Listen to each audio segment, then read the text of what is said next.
વસ્તુ ધ્યાન રાખજો પ્રિય સ્વજનો, આ 7 દિવસ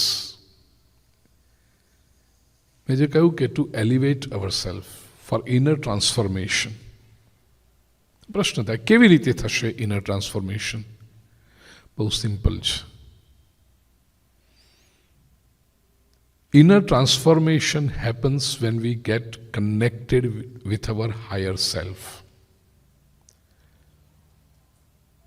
સાદી ભાષામાં કહું તો જીવાત્મા જ્યારે પરમાત્મા સાથે જોડાય ત્યારે જ એની ભીતરની જે ઉર્જાઓ છે, એની જે ભીતરનું પોટેન્શિયલ છે એ પ્રગટ થવા માંડે છે. સંસારમાં જેમ કહેવાય કે કોઈ બાળક હોય એને જન્મથી એના બાપથી છૂટો પાડી નાખો કે માથી છૂટો પાડી નાખો તો એ બાળકનો ગ્રોથ ઇનકમ્પ્લીટ રહેવાનો કે નહીં? બાયોલોજિકલ ગ્રોથ થતો જશે સર્વાઈવલ ઓફ ધ ફિટેસ્ટ ના રૂલ પ્રમાણે. પણ જો પિતા પાસે હોય, મા પાસે હોય, પિતા જે સંસ્કાર આપે, મા જે ધ્યાન રાખે, પ્રેમ આપે, તો એની છત્રછાયામાં બાળકનો વિકાસ કેટલો સરસ થાય.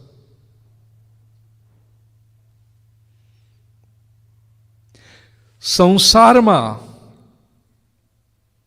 યોગ્ય વિકાસ થાય એટલા માટે જેમ જરૂરી છે કે બાળક એના પિતા સાથે રહે, એને પિતાની છત્રછાયા મળે, એવી રીતે આધ્યાત્મિક ક્ષેત્રમાં ઇટ ઇઝ એક્સ્ટ્રીમલી એસેન્શિયલ કે જીવાત્મા એના પરમ પિતા ધ સુપ્રીમ લોર્ડ એવા ઈશ્વર સાથે, પરમાત્મા સાથે જોડાયેલો રહે. આજે સંસારમાં સમસ્યા છે એનું કારણ એ છે પ્રિય સ્વજનો કે જેવો આ જીવાત્મા સંસારમાં આવે છે કે પરમાત્મા સાથેનું ડિસ્કનેક્ટ શરૂ થાય છે.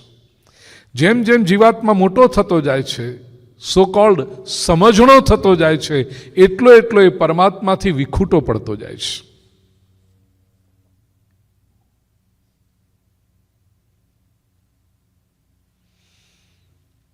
એની બધી જ સમસ્યાઓનું કારણ આ છે કે પરમાત્માથી વિખૂટો પડ્યો. હવે જે બાળક નાનપણથી જ પોતાના પિતાને મળ્યો નથી અને યાદ પણ નથી પિતા, તો એ બાળકને ખ્યાલ પણ નહીં આવે કે what he is missing out in life. એટલું જ નહીં પણ એની પોતાની ભીતરની જે લિમિટેશન્સ છે એને પણ એ સમજી નહીં શકે. કારણ કે એને લાગે તો આવું જ હોય ને બધું.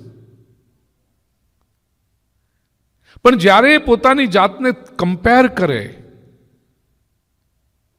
કે આ બીજો માણસ એ મારા કરતા વધારે આગળ છે, is more at peace with himself.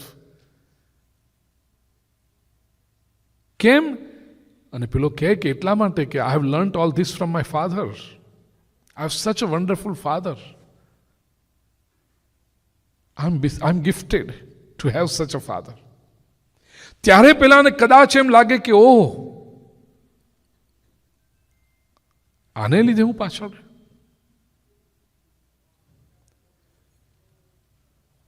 પ્રિય સ્વજનો,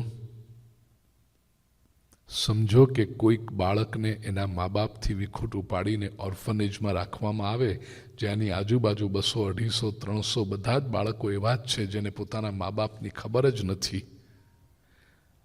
અને એ બાળકોને કોઈ દિવસ સંસારમાં મા બાપ શું છે અથવા એવા કોઈકની સાથે મળવા જ દેવામાં ના આવે, તો these children who have grown up in orphanage will never realize the importance of parents.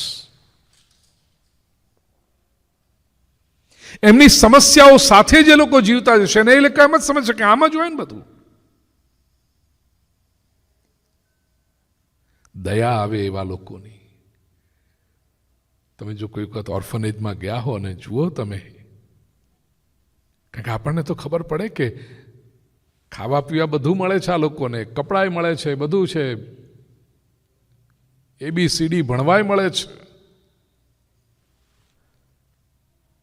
પણ આપણને ખબર, આપણે જેમણે મા બાપનો પ્રેમ આપણને પ્રાપ્ત થયો છે એને ખબર પડે કે what this children are missing out. અત્યારે જેને આપણે મોડર્ન વર્લ્ડ કહીએ છીએ ને પ્રિય સ્વજનો, ખાવા પીવા, સરસ મજાના કપડાં ઓઢવા, વસ્તુઓ, ગેજેટ્સ, મટીરિયલ હેપીનેસ, ચમકતી ગાડીઓ, બધું જ મળે છે. પણ એની અંદર રહેલા લોકો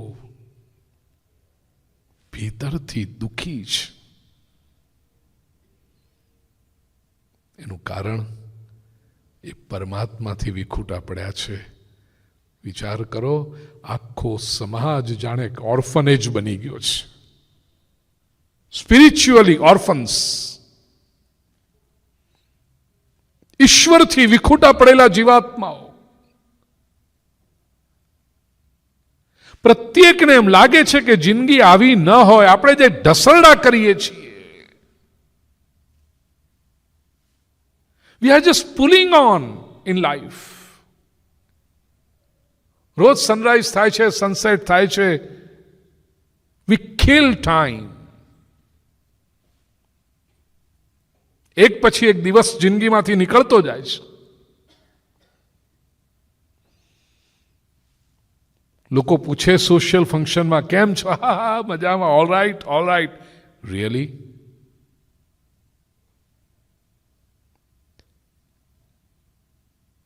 મિરરની સામે ઉભા રહીને પૂછો તમારી જાતને, આર યુ ઓલ રાઈટ?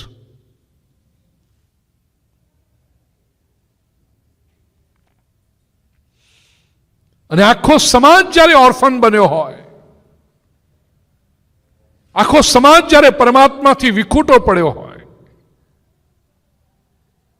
એવા સમાજને પરમાત્મા શું છે, બાપ શું છે, આ જગતનો નાથ શું છે, એનું કંઈક પરિચય આપવાનું કામ ભાગવત કથાના 7 દિવસમાં થતું હોય છે. પ્રિય સ્વજન,